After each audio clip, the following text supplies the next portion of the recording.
तो आज इस लेक्चर में हम लोग पढ़ेंगे जेनेटिक कोड के बारे में।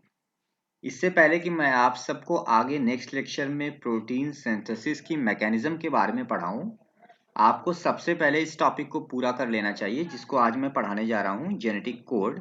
अगर आप इस टॉपिक को एक बार सुन लेंगे, आपको एक बार ध्यान से इस टॉपिक को पढ़ लेंगे, तो आगे चलकर आपको जब मैं नेक्स्ट लेक्चर में प्रोटीन सिंथेसिस वाला प्रोसेस पढ़ाऊंगा यानी कि ट्रांसलेशन पढ़ाऊंगा, तो आपको और आसानी होगी और सारी बातें बहुत अच्छे से समझ में आएंगी। तो आज हम लोग क्या पढ़ेंगे? जेनेटिक कोड पढ़ेंगे। ये टॉपिक बहुत इंपॉर्टेंट टॉपिक है और ये पूरी मैकेनिज्म जो प्रोटीन सिंथेसिस की मैकेनिज्म है जो आप आगे पढ़ोगे, उस पूरी प्रोटीन सिंथेसिस की मैकेनिज्म से ही जुड़ा हुआ ये भी टॉपिक है। यानी अगर आपको जेनेटिक कोड के बारे में नहीं पता है तो आप लोगों को प्रोटीन सिंथेसिस में कुछ बातें समझ में नहीं आएंगी। और इसके अलावा जो कि मैंने आपको इससे पहले वाले टॉपिक में पढ़ाया, एमआरएनए कैसे बनता है डीएनए से, यानी कि ट्रांसक्रिप्शन का प्रोसेस क्या था, वो भी आपको पता होना चाहिए। अगर आपको वो नहीं पता है तो भी आपको आगे जो मैं पढ़ाऊंगा topic next day, protein synthesis वाला, वो टॉपिक नहीं समझ में आएगा। यानी आपको डीएनए टू एमआरएनए बनने का प्रोसेस और उसके बाद साथ साथ जेनेटिक कोड का जो प्रोसेस है, इसको, इन दोनों टॉपिक्स को आपको क्लियर होना चाहिए। तभी फिर आप फाइनली जाकर आगे ट्रांसलेशन यानी प्रोटीन सिंथेसिस वाले प्रोसेस को समझ पाएंगे। तो इसीलिए आज वाले लेक्चर में मैं आपको पढ़ाऊंगा पहले जेनेटिक कोड के बारे में, ठीक है? तो ये जेनेटिक कोड होता क्या है, इसको आप लोग ध्यान से सुनेंगे। मैं जो बातें बता रहा हूँ, सबसे पहले कुछ जो फैक्ट वाली बातें होती हैं कि जेनेटिक कोड को डिस्कवर किसने किया था या इस तरह की जो इंपॉर्टेंट चीजें होती हैं। तो सबसे पहले मैं आपको बता दूं कि जेनेटिक कोड जो भी चीज है, अभी मैं आपको बताऊंगा ये क्या होता है। सबसे पहले आप ये जानो कि इसको सबसे पहले किसने इंट्रोड्यूस किया या सबसे पहले इसको किसने डिस्कवर किया था। तो आपके जो साइंटिस्ट थे उनका नाम था मार्शल मार्शल नीरेनबर्ग। एक तो ये साइंटिस्ट थे जिनका नाम मैं यहाँ पे लिख रहा हूँ, आपकी स्क्रीन पर बोर्ड पे दिख रहा होगा, आपको अभी दिखेगा, दैट इज मार्शल नीरेनबर्ग। और साथ साथ एक और साइंटिस्ट थे इनके साथ में, और उनका नाम था Heinrich, HEINRICH, Heinrich Mathai, MATTHAEI। ठीक है ना? ये दो इंपॉर्टेंट हैं साइंटिस्ट, एक है मार्शल नीरेनबर्ग और एक है हेनरिच मथाई, या फिर आप शॉर्टकट में बोलना चाहें तो नीरेनबर्ग और मथाई। ये जो इंपॉर्टेंट साइंटिस्ट हैं, इन्होंने जो है जेनेटिक कोड के बारे में डिस्क्राइब किया इसको कि जेनेटिक कोड होता क्या है। हालांकि इस जेनेटिक कोड से जुड़े हुए और भी बहुत सारे साइंटिस्ट हैं, लेकिन जो आपको याद रखना है वो नीरेनबर्ग और मथाई का नाम याद रखना है। तो आप ये जानेंगे कि इन्होंने ही डिस्क्राइब किया था जेनेटिक कोड को कि जेनेटिक कोड होता क्या है।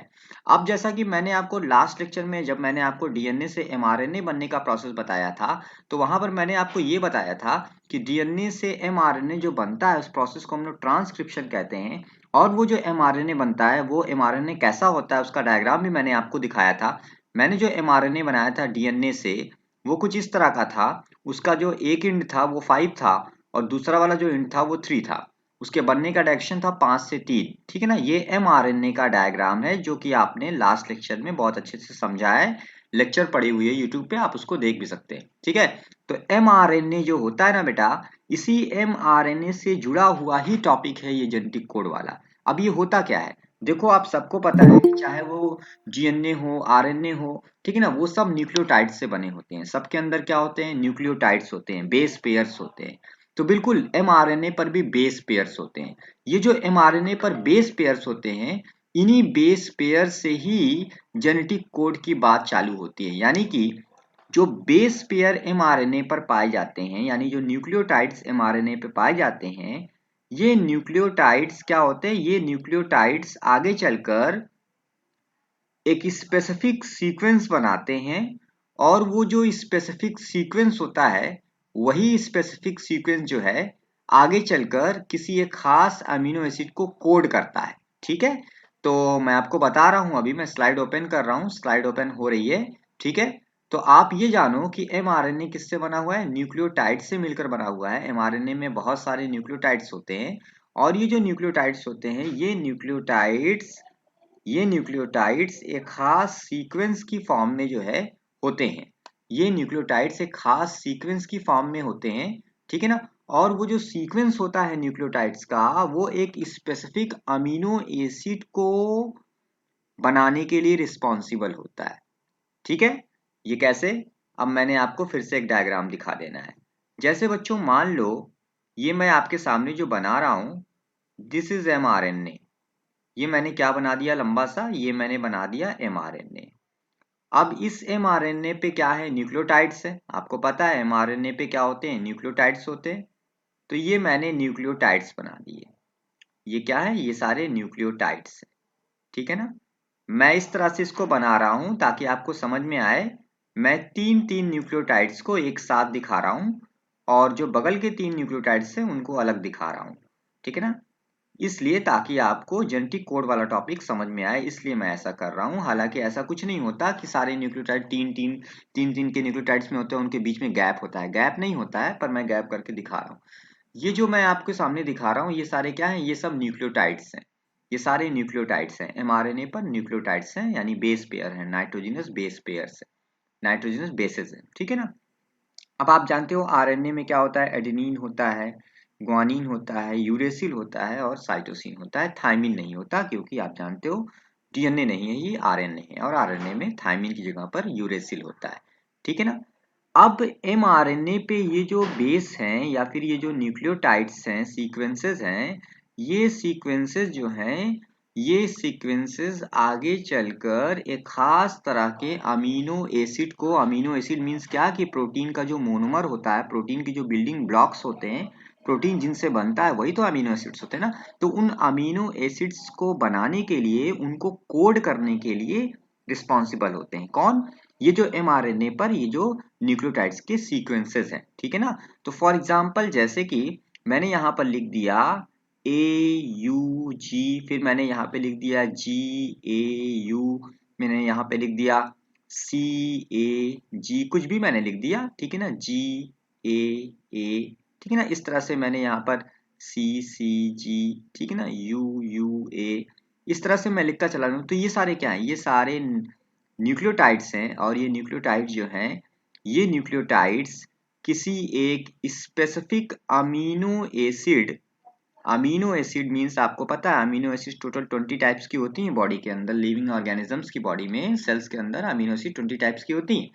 तो हर एक जो ये सीक्वेंस है न्यूक्लियोटाइड का, ये सीक्वेंस एक खास अमीनो एसिड को क्या करेगा, कोड करेगा। कोड करने का मतलब क्या, कि एक खास अमीनो एसिड को ये सिग्नल करेगा, एक खास अमीनो एसिड को ये बनाने के लिए, प्रोटीन के अंदर लाने के लिए ये रिस्पॉन्सिबल होगा। कौन, ये जो न्यूक्लियोटाइड्स हैं, यानी ये जो बेसेस हैं जो mRNA पर हैं, ठीक है ना। अब यहाँ पर नीरेनबर्ग और मथाई ने ये बोला था कि mRNA पर ये जो बेसेस होते हैं, जो खास तरह के अमीनो एसिड्स को कोड करते हैं, जैसे AUG मैंने लिख दिया, उसी तरह से आगे मैंने GAU लिखा, ये भी किसी एक अमीनो एसिड को कोड करेगा। GAA भी किसी एक अमीनो एसिड को बनाने के लिए रिस्पॉन्सिबल है। ये भी है, ये भी है। इसी तरह से जितने mRNA पे न्यूक्लियोटाइड्स होते हैं, ये सारे न्यूक्लियोटाइड जो हैं, इनका एक खास सीक्वेंस होता है, इनका एक खास ग्रुप होता है, और वो एक स्पेसिफिक अमीनो एसिड को कोड करता है, यानी बनाता है प्रोटीन में, ठीक है। और देखो, तो इसी प्रोसेस को आप जेनेटिक कोड कहते हो। यानी जेनेटिक कोड क्या है, कि mRNA पर जो न्यूक्लियोटाइड का सीक्वेंस है, वो न्यूक्लियोटाइड का सीक्वेंस, हर एक, बहुत सारे न्यूक्लियोटाइड के सीक्वेंस होते हैं, और हर एक न्यूक्लियोटाइड का सीक्वेंस जो होता है, वो एक स्पेसिफिक अमीनो एसिड को बाइंड करता है, उसको कोड करता है, यानी उसको बनाने के लिए, प्रोटीन के अंदर उसको लाने के लिए रिस्पॉन्सिबल होता है। और इसी पूरे प्रोसेस को आप बोलते हो जेनेटिक कोड। इसी को जेनेटिक कोड आप बोलते हो, या आप इसी को कह सकते हो कोडॉन, ठीक है ना। तो अब मैं आगे थोड़ा और इसको अच्छे से बताने की कोशिश करता हूँ। तो अभी मैं आगे नेक्स्ट स्लाइड में मैं आपको दिखाता हूँ। मैंने यहाँ पे एक हिंट डाल दी क्या, कि ये जो जेनेटिक कोड होता है, इसकी क्या प्रॉपर्टीज होती है, जेनेटिक कोड एक्चुअल में है क्या, इसकी क्या क्या प्रॉपर्टीज है, इसके बारे में भी आप सुनो ध्यान से। अभी आपको सारी बातें बहुत अच्छे से समझ में आने लगेंगी, सारा कुछ समझ में आ जाएगा। तो अगर बात की जाए प्रॉपर्टीज की, कि ये जेनेटिक कोड एग्जैक्ट है क्या, तो सबसे पहली बात जो मैंने आपको बच्चों अभी को बताई, कि ये जो जेनेटिक कोड है, ये क्या है, ये स्पेशल स्पेशल न्यूक्लियोटाइड के सीक्वेंस हैं, न्यूक्लियोटाइड सीक्वेंसेस हैं, जो कहाँ पर हैं, जो हैं mRNA पर। किस, कौन से mRNA पर, mRNA पर हैं, ये आपको याद रखना है, प्रेजेंट ऑन mRNA, ठीक है ना, mRNA। और ये जो हैं, ये क्या कर रहे हैं, and these sequences code. Code करना मतलब एक तरह से सिग्नल देना। These sequences code a specific amino acid in protein synthesis. जब हम प्रोटीन सिंथेसिस अगले लेक्चर में पढ़ेंगे तो वहां पर आप देखेंगे कि प्रोटीन अमीनो एसिड से मिलकर बनती है। तो कौन सी अमीनो एसिड प्रोटीन में लगेगी ये चीज जेनेटिक कोड से डिसाइड होता है, जो आज आप पढ़ रहे हो।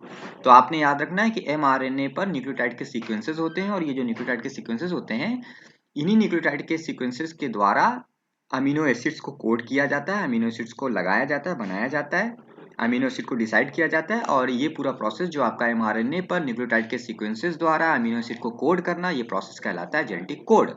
ठीक है ना। तो सबसे पहली चीज तो आपने ये जान ली। दूसरी बात बेटा ये कि ये जो जेनेटिक कोड्स होते हैं, नीरेनबर्ग और मथाई ने ये बताया था कि ये हमेशा ट्रिपलेट होते हैं। कैसे होते हैं? ट्रिपलेट। ट्रिपलेट मीन्स क्या हो गया कि तीन तीन जो न्यूक्लियोटाइड्स हैं, तीन तीन जो बेसेस होते हैं, उन्हीं को हम एक जेनेटिक कोड कहते हैं। तो आप इन्हें हमेशा याद रखना है। अभी मैंने लास्ट वाली स्लाइड में, इससे पहले स्लाइड में आपको इसीलिए तीन तीन बना बना के दिखाया था। मैंने तीन तीन बेसेस को एक साथ कर दिया था। क्यों? क्योंकि जेनेटिक कोड जो होता है वो हमेशा ट्रिपलेट होता है, यानी तीन तीन जो बेस पेयर्स होते हैं, तीन तीन जो बेसेस होते हैं, तीन तीन जो न्यूक्लियोटाइड्स होते हैं एमआरएनए पर, वो एक जेनेटिक कोड कहलाते हैं। ठीक है ना। तो आपने याद रखना है, जैसे यू हो गया, कुछ भी आप कर लो। अभी मैं आपको बना के भी बताऊंगा कितने सारे जेनेटिक कोड होते हैं, टोटल कितने होते हैं। ठीक है ना, कितने तरह के बन सकते हैं पॉसिबल। तो कुल मिला के आपने याद रखना है कि जेनेटिक कोड कैसा होता है? ट्रिपलेट होता है। ट्रिपलेट मीन्स क्या? ट्रिपलेट मीन्स ये कि तीन तीन बेस पेयर जो है वो मिलकर एक जेनेटिक कोड बनाते हैं। ठीक है ना, तीन तीन बेस पेयर मिलकर एक जेनेटिक कोड बनाते हैं, जिसको आप बोलते हो ट्रिपलेट। हमेशा जेनेटिक कोड क्या होता है? ट्रिपलेट होता है। आपने कोई दो न्यूक्लियोटाइड को नहीं रखना है, दो बेस को आप नहीं मानोगे, या फिर चार बेस को नहीं मानोगे, बल्कि आपको हमेशा ये चीज याद रखना है कि जो जेनेटिक कोड होगा वो ट्रिपलेट होगा, यानी वो तीन तीन के बेसिस का ग्रुप होता है। और हर एक तीन बेस का जो एक ग्रुप है वो जो एक जेनेटिक कोड है, और वो एक खास तरह के अमीनो एसिड को प्रोटीन सिंथेसिस के दौरान कोड करेगा, यानी कि उसको बनाने का काम करेगा। ठीक है ना। तो आपको ये चीज पता होगी कि ट्रिपलेट्स क्या होते हैं। ट्रिपलेट मीन्स क्या? कि ट्रिपलेट मीन्स कि जो बेसेस हैं वो कितने होंगे? थ्री होंगे, टोटल थ्री होंगे। थ्री बेसेस मिलकर एक ट्रिपलेट बनाते हैं। ठीक है ना। जैसे कि मान लो ये एमआरएनए है, तो इस एमआरएनए पे आपने ये तीन आपने कर दिए इस तरह से, और यहाँ पर आपने कुछ भी लिख दिया। जैसे फॉर एग्जांपल आपने यहाँ पे लिख दिया AUC, आपने लिख दिया। ठीक है ना। तो ये three base pair, three bases हो गए या थ्री न्यूक्लियोटाइड्स हो गए, तो इन्हीं को हम बोलते हैं, इन तीनों को इकट्ठे हम बोलेंगे ये एक ट्रिपलेट है। ये एक ट्रिपलेट है, और यही जो है क्या है? जेनेटिक कोड है। और ये जेनेटिक कोड किसी एक स्पेशल अमीनो एसिड को बनाएगा। कौन सी बनाएगा वो भी मैं आपको बताऊंगा। ठीक है ना। तो स्टूडेंट्स, तो आपने याद रखना है सबसे पहली प्रॉपर्टी या सबसे दूसरी इंपॉर्टेंट प्रॉपर्टी क्या है? कि जेनेटिक कोड हमेशा कैसा होता है? ट्रिपलेट होता है। नेक्स्ट जो प्रॉपर्टी है वो है कि जो जेनेटिक कोड होता है वो कैसा होता है? वो कॉमा लेस होता है। Comma less. कॉमा लेस होता है। कॉमा लेस मीन्स क्या? कि अगर आपने ये देखा, ये एमआरएनए है, और इस एमआरएनए पे आपने ये सारे जो है न्यूक्लियोटाइड्स हो गए ना, या नाइट्रोजन बेसेस हो गए। ठीक है ना। अब यहाँ पे लिखा हुआ है AUG, ठीक है ना, CUA, इस तरह से ये पूरा है AAGG। ठीक है ना। तो ये है। तो आपने याद रखना है कि कॉमन इसका मतलब क्या? कि अगर ये शुरू के तीन अगर एक जेनेटिक कोड है, ये एक ट्रिपलेट है, तो उसके आगे के जो तीन हैं वो दूसरे ट्रिपलेट माने जाएंगे एमआरएनए पर। उसके आगे के जो तीन बेसेस हैं वो तीसरा ट्रिपलेट माना जाएगा। उसके आगे के जो है तीन, वो चौथे ट्रिपलेट माने जाएंगे। यानी आप ऐसा नहीं करोगे कि आप पहला वाला AUG है तो दूसरा वाला UGG की जगह आपने कर दिया U को छोड़ दिया। आपने U को छोड़ दिया और आपने क्या कर दिया? आपने U को छोड़ के और आपने अपने मन से क्या किया? GGC को एक ट्रिपलेट मान लिया। ये गलत हो गया। आपने U को छोड़ दिया, या आपने मन किया आपने 2 को छोड़ दिया, या आपने 3 को छोड़ दिया, या आपने 1 को छोड़ दिया, तो ऐसा नहीं करना, आपको छोड़ना नहीं है। अगर आपने AUG पहले के 3 जो है उसको अगर आपने एक ट्रिपलेट मान लिया, तो अब उसके आगे के जितने भी 3 रहेंगे सब एक ट्रिपलेट माने जाएंगे। कॉमा लेस का मतलब ये होता है कि गैपिंग नहीं होती है। AUG के बाद अगर नेक्स्ट जो भी होगा वो अगला ट्रिपलेट में आ जाएगा, यानी UGG एक हो जाएगा, CUU एक हो जाएगा। आपने किसी भी बीच में न्यूक्लियोटाइड को छोड़ना नहीं है, किसी भी बेस को आपको छोड़ना नहीं है। अगर आप छोड़ देंगे तो ये गलत हो जाएगा। तो जेनेटिक कोड क्या होता है, कॉमा लेस होता है, मीन्स कोई गैपिंग नहीं होती है। हर एक ट्रिपलेट के बाद नेक्स्ट जो 3 जो होते हैं वो अगला ट्रिपलेट माने जाते हैं, उसके बाद नेक्स्ट जो 3 होते हैं वो अगले ट्रिपलेट। आपको बीच में किसी भी एक बेस को छोड़ना नहीं है अपने मन से, ठीक है ना। तो इसी को आप बोलते हो कॉमा लेस। फोर्थ पॉइंट क्या, कि जो जेनेटिक कोड होता है वो नॉन ओवरलैपिंग होता है। नॉन ओवरलैपिंग भी कुछ इसी तरह से है। नॉन ओवरलैपिंग का मतलब क्या, कि ये आपका हो गया mRNA, और इस mRNA पे आप इस तरह से जेनेटिक कोड आपने जो है इस पे बेसिस है, न्यूक्लियोटाइड्स हैं या बेसिस हैं, जो भी आप बोल लो, ठीक है, ये बेसिस है। और यहाँ पर मान लो A है, फिर U है, फिर G है, फिर मान लो U है, फिर G है, कुछ भी आप बोल दो, ठीक है ना, U इस तरह से है। तो आप नॉन ओवरलैपिंग नहीं करेंगे, मतलब कि अगर आपने AUG को एक ट्रिपलेट मान लिया है, एक जेनेटिक कोड मान लिया, तो फिर नेक्स्ट जेनेटिक कोड UGG होगा। नेक्स्ट जेनेटिक कोड क्या होगा, UGG होगा। लेकिन आप ऐसा नहीं करोगे बेटा कि आप जो पहला आपने ट्रिपलेट माना AUG, तो उसका जो G है उसको आपने अगले वाले ट्रिपलेट में शामिल कर लिया। मतलब आप इस तरह से इसकी स्टडी नहीं करोगे कि आपने ये कर दिया अगला ट्रिपलेट, ऐसे जैसे मैंने यहाँ बना दिया, ये रॉन्ग हो गया, ठीक है ना। यानी एक ट्रिपलेट में जो तीनों बेसिस हैं वो सेपरेट हैं। अब अगला ट्रिपलेट जो है आगे के 3 बेस बनेंगे। ऐसा कभी नहीं होगा कि AUG में से G को आपने अगले वाले में मान लिया और आपने एक जो ट्रिपलेट बनाया वो आपने बना दिया GUG, ये रॉन्ग है। या आपने AUG में से U और G दोनों को जो है अगला मान लिया और UGU आपने बना दिया, ऐसे ये भी गलत है।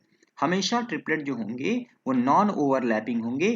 एक ट्रिपलेट AUG अगर है तो अगला जो नेक्स्ट जो 3 जो बेसेस होंगे वो अगले ट्रिपलेट होंगे, फिर अगला जो 3 बेस होगा वो अगला ट्रिपलेट होगा, कभी भी ओवरलैपिंग नहीं करेंगे। यानी एक ट्रिपलेट में से किसी एक बेस को अगले वाले ट्रिपलेट के में शामिल नहीं करेंगे। एक बेस को या 2 बेस को, वो एक सेपरेट ट्रिपलेट है, और नेक्स्ट जो 3 बेस है वो एक अलग ट्रिपलेट है, उसके आगे की जो 3 बेस है वो एक अलग ट्रिपलेट है। आपको ना बेस को छोड़ना है बीच में और ना आपको ओवरलैपिंग करनी है, यानी कि एक जो ट्रिपलेट है उसका किसी एक बेस को आपने अगले वाले ट्रिपलेट में भी मान लिया है, तो ये गलत है, दिस इज रॉन्ग, ठीक है ना। तो इसी को आप बोलोगे क्या, कि जेनेटिक कोड जो होता है mRNA पर वो नॉन ओवरलैपिंग होता है।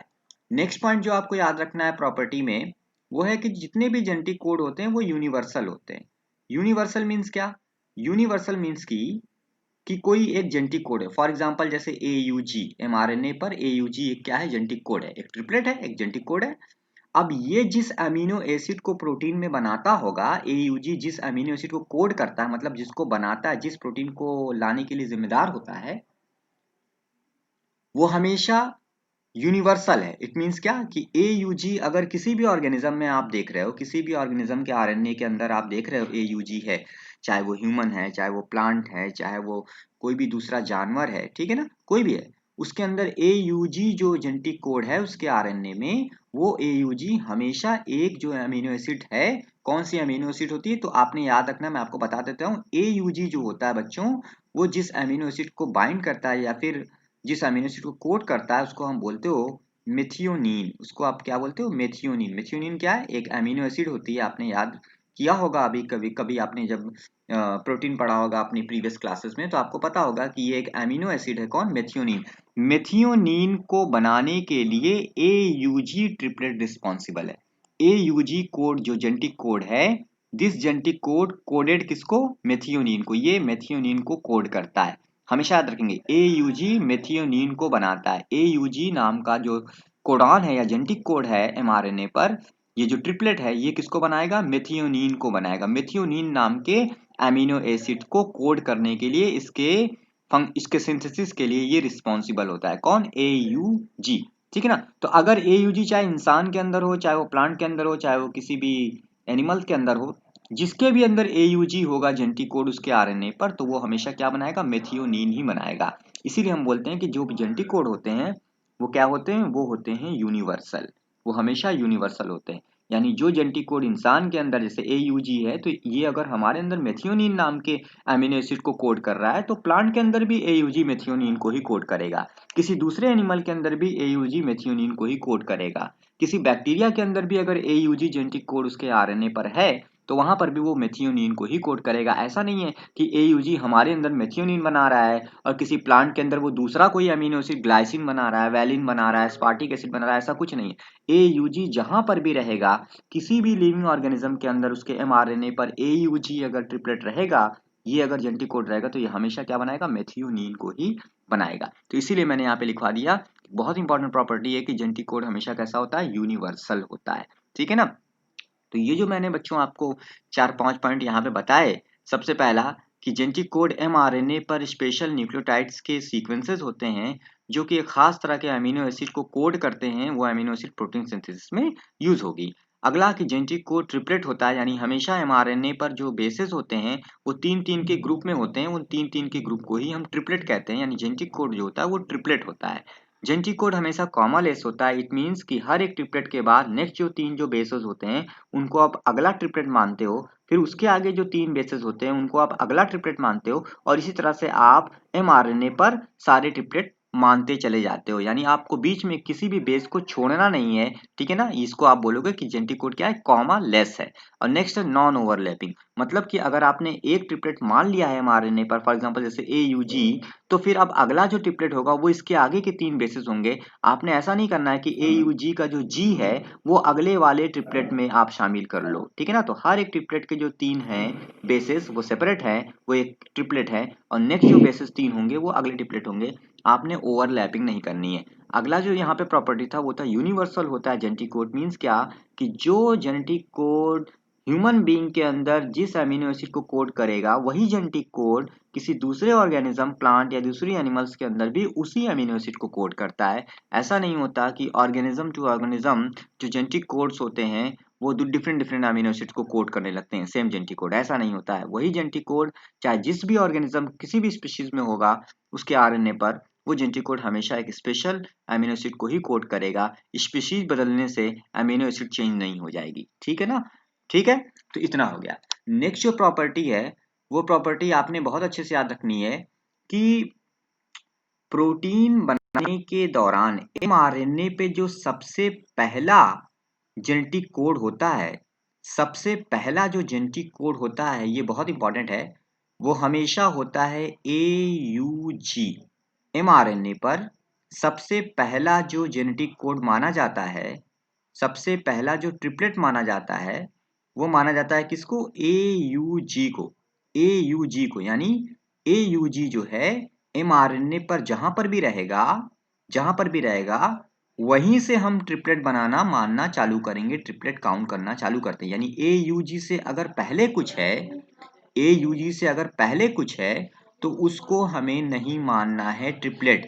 ट्रिपलेट मानने की शुरुआत AUG से होगा। जहां पर भी आपको AUG इकट्ठा दिखाई दे जाएगा, बस आप वहीं से ट्रिपलेट मानना चालू कर देते हैं। ठीक है ना? ये आपको अच्छे से पता होना चाहिए। ठीक है स्टूडेंट्स, अब कुछ और बातें बताता हूँ। ये जो AUG है, ये AUG mRNA पर पहला ट्रिपलेट माना जाएगा, इसलिए इस AUG को आप क्या बोलते हो? इस AUG को आप बोलते हो स्टार्ट कोडॉन। इसको आप क्या बोलते हो? इसको आप बोलते हो स्टार्ट कोडॉन। इस AUG को क्या बोलोगे? स्टार्ट कोडॉन बोलोगे। ठीक है ना? इसको आपने क्या बोलना है? स्टार्ट कोडॉन बोलना है। किसको? AUG को, क्योंकि AUG पहला जेनेटिक कोड होता है mRNA पर, तो इसलिए इसको आप क्या बोलते हो? इसको आप बोलते हो स्टार्ट कोडॉन। ठीक है ना? इसको आपने क्या बोलना है? स्टार्ट कोडॉन बोलना है। ठीक, नेक्स्ट आगे बढ़ते हैं। AUG के बाद इसी तरह से mRNA पर जब UAA या UAG या UGA, इन तीनों में से कुछ भी आ जाता है, क्या आ जाता है? UAA या फिर UAG या फिर UGA, तीनों में से कुछ भी आ जाता है अगर, तो आप उसको स्टॉप कोडॉन मानते हो।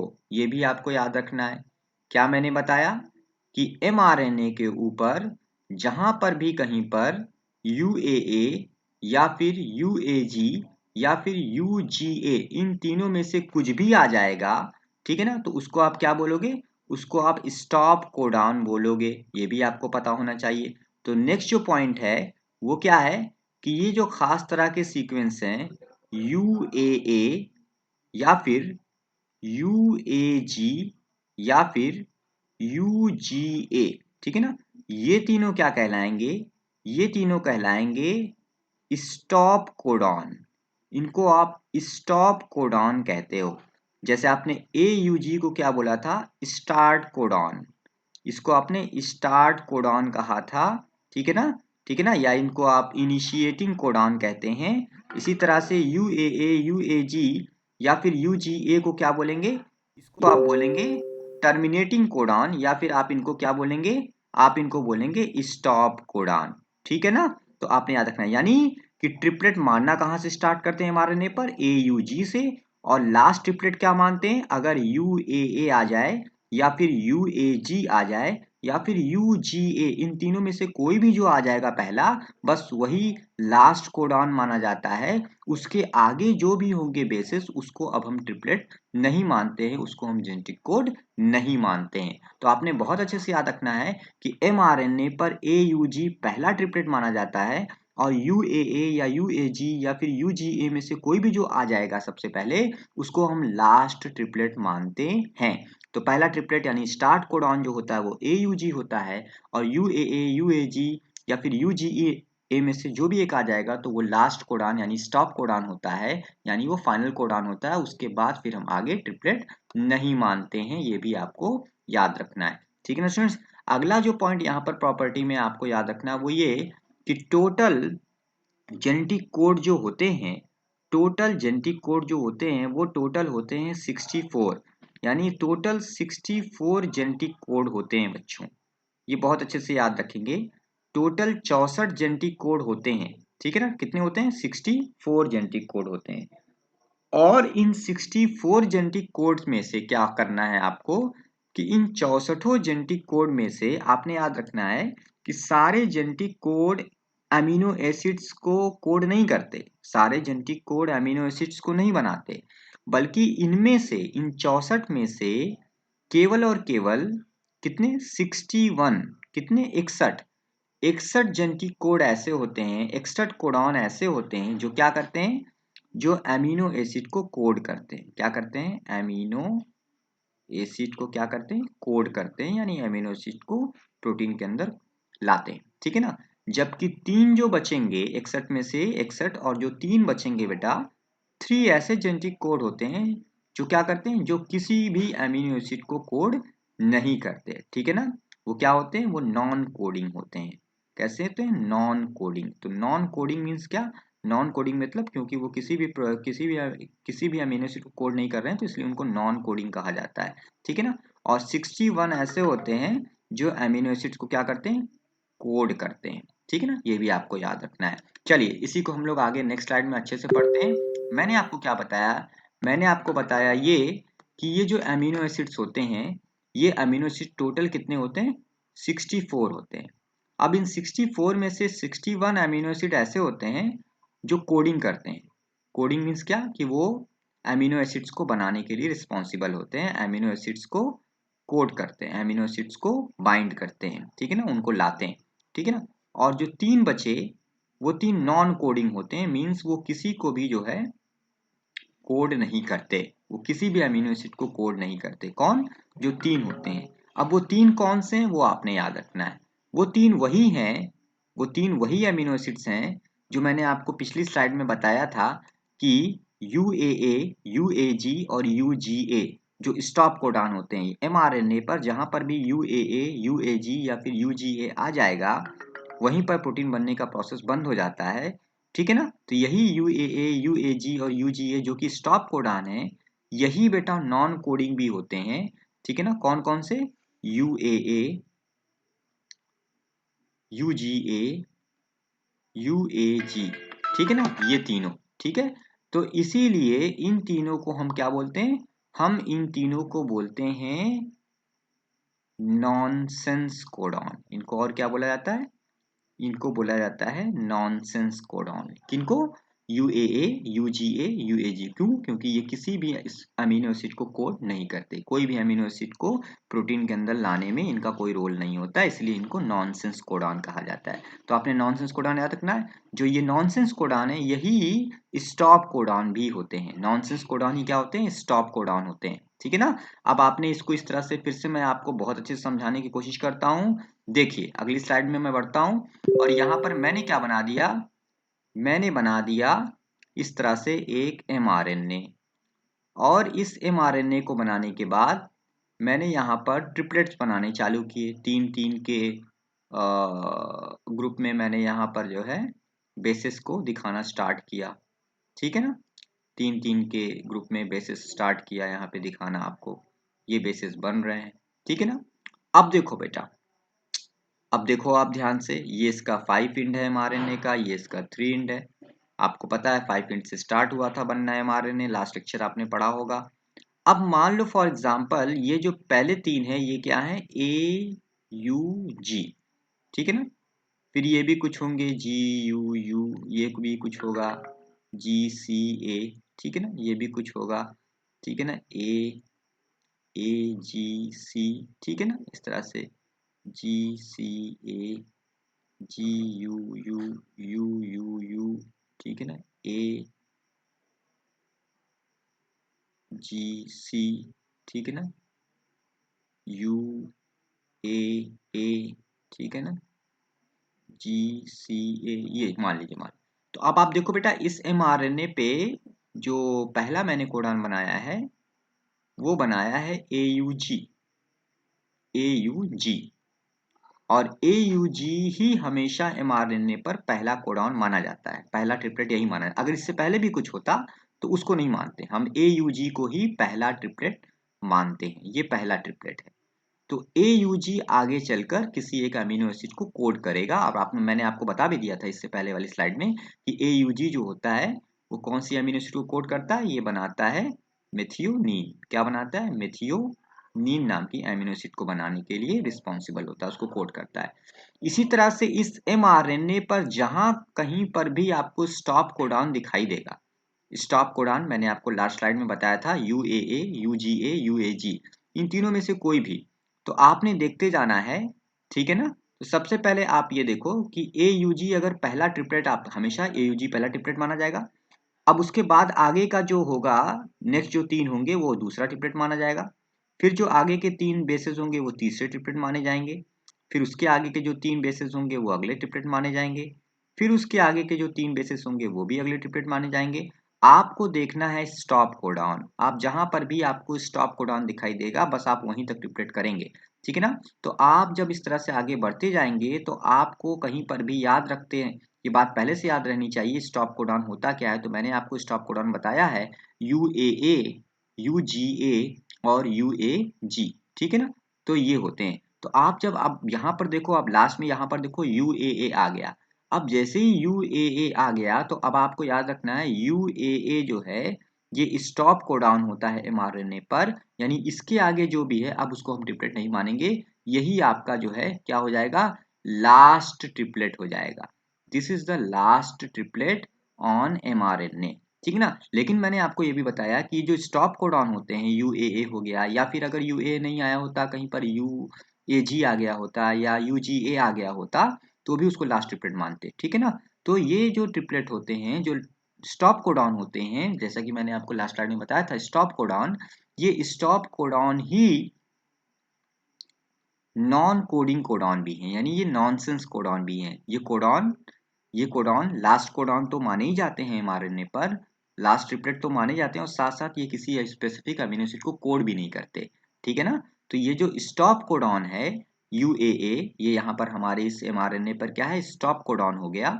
ठीक है ना? तो ये स्टॉप कोडॉन क्या है? किसी अमीनो एसिड को कोड नहीं करेगा। हमेशा स्टॉप कोडॉन जो तीनों होते हैं वो किसी भी अमीनो एसिड को कोड नहीं करते, इसीलिए इनको नॉनसेंस कोडॉन भी कहा जाता है। किसको किसको? UAA को, या फिर UAG को या फिर UGA को, आपको याद रखना है। अब इसके आगे आपको ट्रिपलेट नहीं मानना है। तो ट्रिपलेट बनना जो है वो AUG से चालू होगा, माना जाएगा mRNA पर, और अंतिम ट्रिपलेट माना जाएगा UAA या फिर UAG या फिर UGA। इन तीनों में से जो भी एक आ जाएगा तो उसको हम लास्ट ट्रिपलेट मानते हैं। अब उसके आगे किसी को ट्रिपलेट नहीं मानेंगे, ठीक है ना स्टूडेंट्स। तो ये आपको समझ में आ गया। और मैंने एक बात आपको बताई कि टोटल इस तरह के कितने ट्रिपलेट हो सकते हैं, तो टोटल होते हैं 64 ट्रिपलेट, ठीक है ना। तो चलिए जल्दी से लास्ट में हम लोग टोटल 64 ट्रिपलेट बनाना भी पढ़ लेते हैं, कैसे इनको बनाया जाता है, आपको कैसे इसको बनाना होगा। तो सबसे पहले उसके लिए हमें क्या करना पड़ेगा, हमें इस तरह से बनानी पड़ेगी क्या, एक आपको इस तरह से पूरा टेबल बनाना पड़ेगा, क्योंकि आपको 64 ट्रिपलेट मैंने बनाना आपको सिखाऊंगा, तो इसलिए आपको इस तरह से पूरी टेबल बनानी पड़ेगी, ठीक है ना। ये टेबल, ये इस तरह से आपने एक टेबल बना दिया। चलिए ये बनी एक टेबल।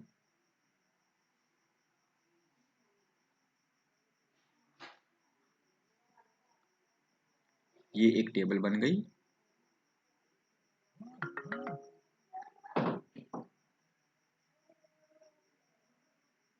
चलिए ये एक टेबल बन गई, ठीक है ना। इसके अंदर मैंने इस तरह से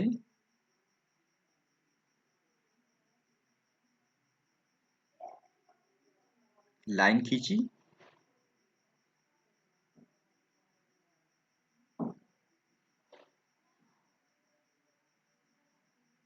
मैंने इसको 4 पार्ट्स में डिवाइड कर लिया।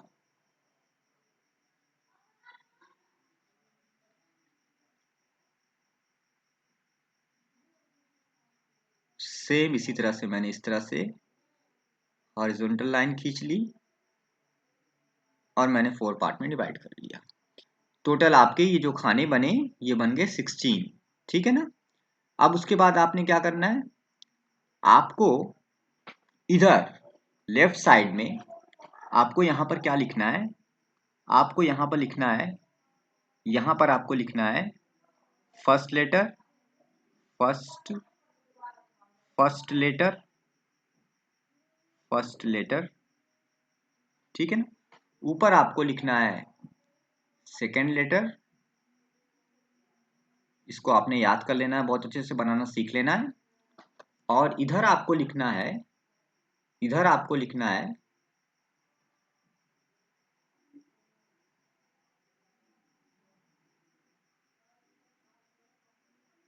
थर्ड लेटर, ठीक है ना। तो इधर आपने क्या लिखना है, थर्ड लेटर लिखना है, थर्ड, चलिए लेटर, LETTER।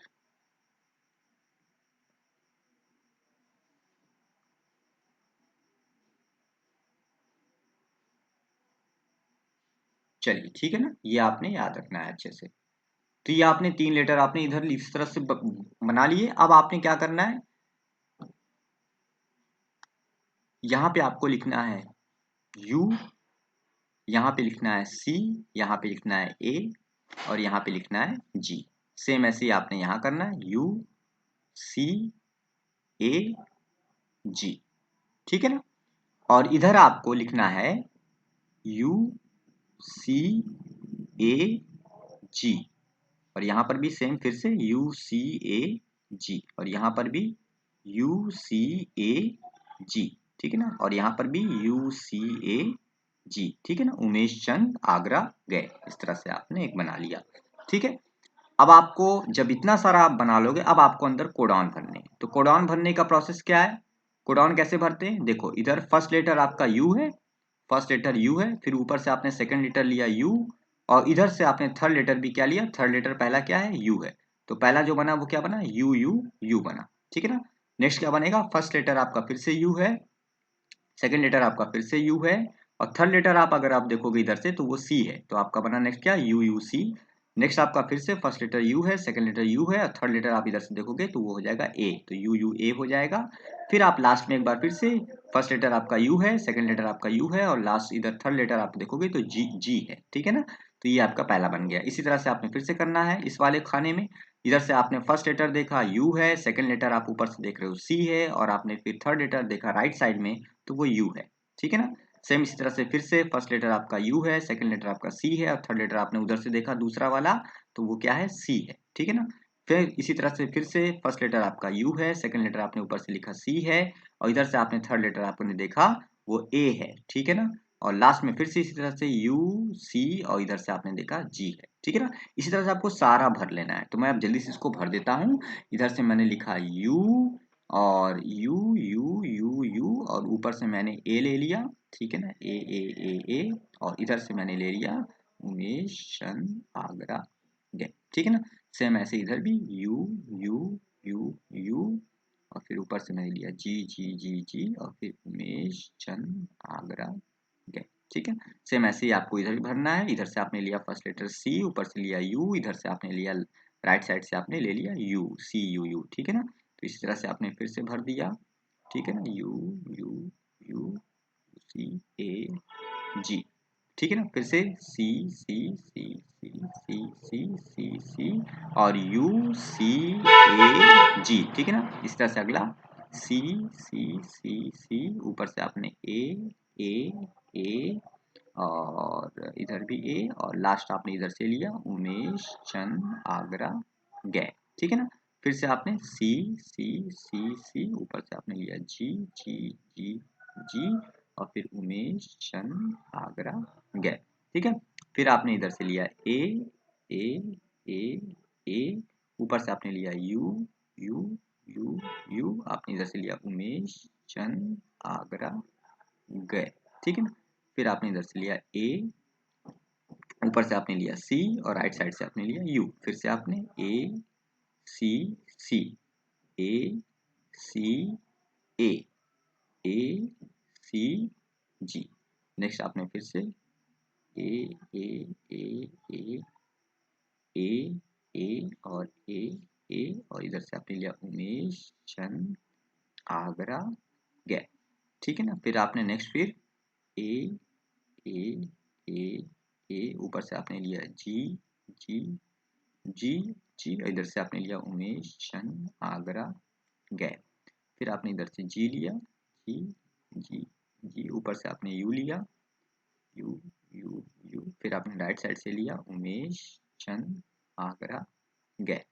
फिर आपने इधर से लिया जी जी जी जी ऊपर से आपने लिया सी सी सी सी इधर से आपने राइट साइड से लिया उमेश चंद आगरा गए। फिर आपने इधर से लिया जी जी जी जी ऊपर से आपने लिया ए ए ए और फिर आपने इधर से ले लिया राइट साइड से उमेश चंद आगरा गए। लास्ट में आपने इधर से लिया जी जी जी जी ऊपर से भी आपने जी लिया जी जी जी जी और इधर से आपने लिया उमेश चंद आगरा गए। तो इस तरह से आपने टोटल 64 कोड्स बना लिए, 64 जेनेटिक कोड आपने बना लिए। मुझे उम्मीद है आपको समझ में आ रहा होगा ये चीजें कैसे बन रही हैं, ठीक है ना। कंफ्यूजन होगा तो आप मुझसे कमेंट में पूछिएगा। आप इसको प्रैक्टिस करिएगा बनाने की, लेक्चर को रिवाइज करिएगा, आपको डेफिनेटली ये चीज आ जाएगी, बहुत ही आसान है, ठीक है ना। अब आपने देखिए मैंने आपको बताया था कि जो पहला कोडॉन होता है एमआरएनए पर, जो पहला जेनेटिक कोड होता है जिसको हम ट्रिपलेट मानेंगे, जहां से हम स्टार्ट करते हैं ट्रिपलेट मारना, तो वो होता है AUG। तो आपको इसमें आपको देख लेना है कहाँ पर है आपका AUG, ठीक है ना। तो आप जब इसमें देखोगे AUG को तो आपको डेफिनेटली ये कहीं ना कहीं दिखाई देगा, ठीक है ना। तो AUG आप अगर ध्यान से देखोगे तो आपको यहाँ पर दिखाई देगा, ये देखिए ये है AUG। तो AUG क्या हो गया, AUG जो है सबसे पहला कोडॉन होता है, ठीक है ना, स्टार्ट कोडॉन होता है। और मैंने ये भी बताया कि AUG किसको कोड करता है, तो आपको अमीनो एसिड का नाम भी पता होना चाहिए। तो अमीनो एसिड का नाम क्या है, मेथियोनीन है, ठीक है ना। क्या है, मेथियोनीन। तो यहाँ पर मैंने लिख दिया मेथियोनीन, ठीक है ना। तो AUG जो है वो मेथियोनीन नाम के अमीनो एसिड को कोड करता है। जो नॉनसेंस कोडॉन होते हैं, स्टॉप कोडॉन वो तीन होते हैं, UAA होता है, UAG होता है और UGA होता है, ठीक है ना। तो चलिए उनको ढूंढते हैं और देखते हैं कहाँ पर है UAA। तो सबसे पहले अगर आप UAA देखोगे तो आपको वो मिलेगा यहाँ पर, आप ध्यान से देखो, दिस इज UAA, ठीक है ना। उसी के नीचे आपको मिलेगा UAG और राइट साइड में यहाँ पे मिलेगा UGA। तो ये तीनों जो हैं वो क्या है, ये स्टार्ट कोडॉन नहीं है, ये स्टॉप कोडॉन है, ये नॉनसेंस कोडॉन है, ये किसी भी अमीनो एसिड को कोड नहीं करते हैं, मैंने आपको बताया। तो ये किसी को कोड नहीं करते हैं, ठीक है ना। तो ये नॉनसेंस कोडॉन हो गए, ठीक है ना, ये भी नॉनसेंस कोडॉन है, UAG भी नॉनसेंस कोडॉन है और UGA भी क्या है, नॉनसेंस कोडॉन है। तो इन 64 में से ये 3 नॉनसेंस हैं, बाकी 61 जो हैं वो क्या हैं, कोड करेंगे डिफरेंट डिफरेंट अमीनो एसिड्स को। अब क्योंकि बेटा अमीनो एसिड टोटल 20 होती है, लेकिन यहाँ पर जो अमीनो कोड हैं वो तो है 61 यहाँ पर कोड करने वाले हैं, जबकि अमीनो एसिड टोटल कितनी है, केवल 20 ही है। तो आप ये चीज सोचो कि अगर केवल 20 ही अमीनो अम्ल है और कोड करने वाले कोडॉन 61 हैं, क्योंकि 3 तो मान लो नॉनसेंस हैं, तो 61 आपके कोड करने वाले कोडॉन हैं, टोटल को जो ट्रिपलेट है वो 61 हैं। तो अगर टोटल अमीनो एसिड 20 हैं तो इसका मतलब ये हो गया कि एक अमीनो एसिड को एक से ज्यादा तरह के जो कोडॉन हैं वो कोड करेंगे, यानी एक ही अमीनो एसिड को एक से ज्यादा ट्रिपलेट क्या करेंगे, कोड करेंगे। ये भी आपको समझ में आ रहा होगा, क्योंकि टोटल अमीनो एसिड केवल 20 हैं, लेकिन कोडॉन कितने हैं, कोडॉन जो है वो 20 से ज्यादा हैं, 61 कोडॉन है, 61 जो है कोड करने वाले आपके जेनेटिक कोड हैं, कोडॉन है। इसका मतलब ये हुआ कि एक अमीनो एसिड को एक से ज्यादा ट्रिपलेट्स जो होते हैं वो कोड करते हैं, ठीक है ना। तो सबसे पहले अब चलिए मैं आपको बताता हूँ जल्दी जल्दी कि कौन कौन सा ट्रिपलेट किस किस अमीनो एसिड को कोड करता है, ठीक है ना। तो सबसे पहले अगर बात की जाए तो यहाँ पर आप देख रहे हैं यू लिखा हुआ है, तो यू और यूयूसी ये दोनों जो है ये कोड करते हैं फिनाइल एलेनिन को। आपने इसको भी याद रखना है बहुत अच्छे से, फिर आपको पूरे मार्क्स मिलेंगे एग्जाम में अगर आपने एमिनो एसिड को भी याद कर लिया जेनेटिक कोड के साथ साथ, तो आपको पूरे मार्क्स मिलेंगे। तो यहाँ पर मैंने लिख दिया फिनाइल एलेनिन, ठीक है ना। तो ये दोनों फिनाइल एलेनिन को कोड करते हैं। यूयूए और यूएजी जो होते हैं, यूयूजी ये दोनों ल्यूसीन को कोड करते हैं। किसको, ल्यूसीन को। इसी तरह से ये चारों जो हैं वो भी किसको कोड करते हैं, ल्यूसीन को, क्योंकि एक से ज्यादा कोडॉन किसी एक अमीनो एसिड को भी कोड कर सकते हैं, क्योंकि अमीनो एसिड केवल 20 ही हैं लेकिन कोडॉन 61 है, ठीक है ना। नेक्स्ट इस तरह से AUU, AUC और AUA जो है ये आइसोल्यूसिन को कोड करते हैं। किसको, आइसोल्यूसिन, आइसोल्यूसिन को अमीनो एसिड को ये कोड करते हैं। ये चारों जो हैं बेटा, ये चारों वैलिन नाम के अमीनो एसिड को बनाते हैं, कोड करते हैं, ठीक है ना। अगले ये जो सेकंड रो में आते हैं, तो ये चारों जो हैं ये जिस अमीनो एसिड को कोड करते हैं उसका नाम है सीरीन, SERINE, सीरीन, ठीक है ना। नेक्स्ट जो है ये चारों आपके ये प्रोलीन नाम के अमीनो एसिड को कोड करते हैं। किसको, प्रोलीन नाम के अमीनो एसिड को कोड करते हैं। नेक्स्ट जो चारों हैं ये आपके जो हैं ये चारों थ्रियोनीन, याद रखना है कौन सी अमीनो एसिड, थ्रियोनीन। तो थ्रियोनीन नाम की अमीनो एसिड को ये चारों क्या करते हैं, कोड करते हैं। नेक्स्ट जो चारों हैं वो कोड करते हैं जिस अमीनो एसिड को, उसका नाम है एलेनिन। क्या नाम है, एलेनिन, ठीक है ना। तो एलेनिन नाम के अमीनो एसिड को ये चारों ट्रिपलेट्स जो होते हैं, कोडॉन जो होते हैं वो कोड करते हैं। अगला आपने ऊपर देखा तो इस वाले में आपको दो तो नॉनसेंस हैं, यानी वो किसी को नहीं कोड करते, और जो दो बचे हुए हैं UAU, UAC ये दोनों जो हैं टाइरोसिन नाम के अमीनो एसिड को कोड करते हैं। किसको, टाइरोसिन नाम का अमीनो अम्ल ये बनाते हैं प्रोटीन के अंदर, ठीक है ना। इसी तरह से CAU और CAC ये दोनों जो है हिस्टिडीन नाम की अमीनो एसिड को कोड करते हैं। किसको, हिस्टिडीन, ठीक है ना, ये हिस्टिडीन को कोड करेंगे। और CAA और CAG जो है ये ग्लूटामिन नाम की अमीनो एसिड को कोड करते हैं। किसको, ग्लूटामिन, GLUTAMINE, ग्लूटामिन नाम के अमीनो एसिड को कोड करते हैं। अगले में बढ़ते हैं तो AAU, AAC ये दोनों एस्पेरजीन नाम के अमीनो एसिड को कोड करते हैं। किसको, एस्पेरजीन, ASPARAGINE, एस्पेरजीन को कोड करते हैं। और नेक्स्ट इसी तरह से AAA और AAC ये दोनों जो है ये जिस अमीनो एसिड को कोड करेंगे उसका नाम है लाइसीन, LYSINE, लाइसीन नाम के अमीनो एसिड को कोड करते हैं।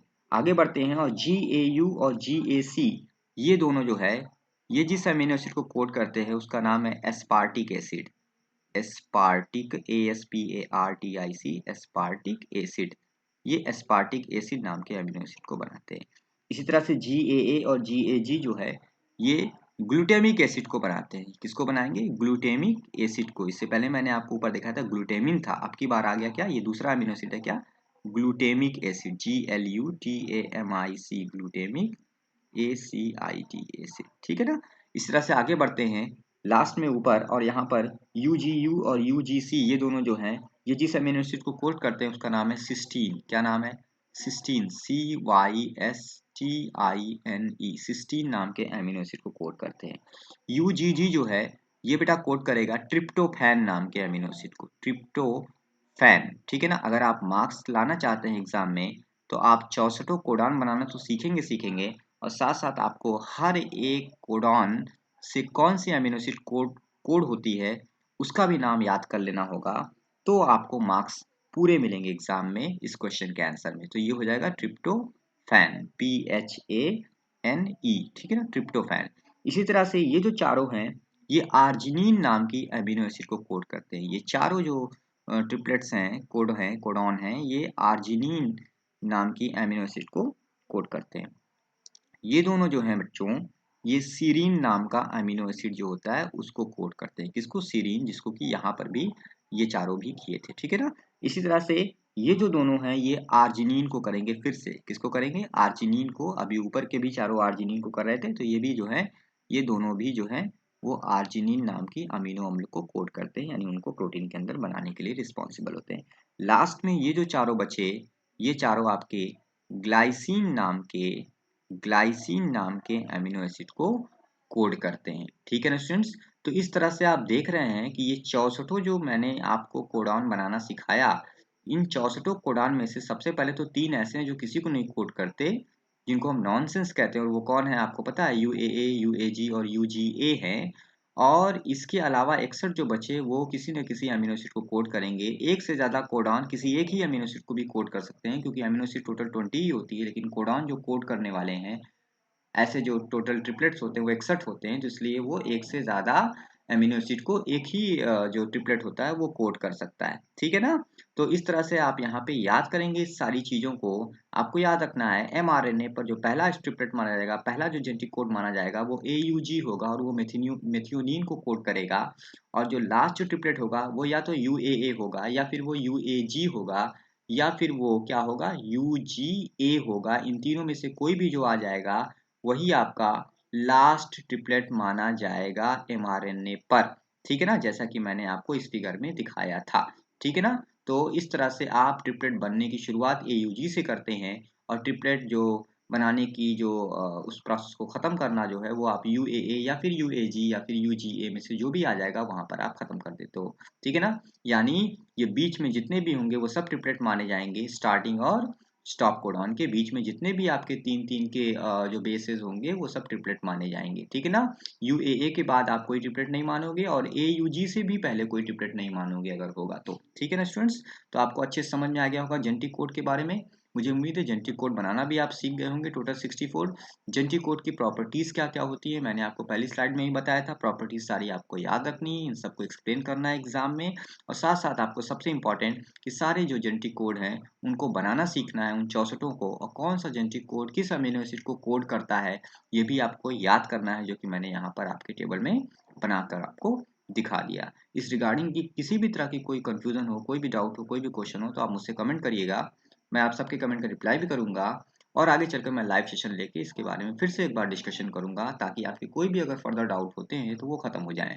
इस लेक्चर के बाद अब हमारा नेक्स्ट लेक्चर जो होगा वो होगा ट्रांसलेशन, यानी कि प्रोटीन सिंथेसिस। तो अब कल हम लोग ट्रांसलेशन के बारे में स्टडी करेंगे। फिलहाल इस लेक्चर में इतना ही। आप सभी का थैंक यू, आप सभी को ज्वाइन करने के लिए बहुत बहुत शुक्रिया।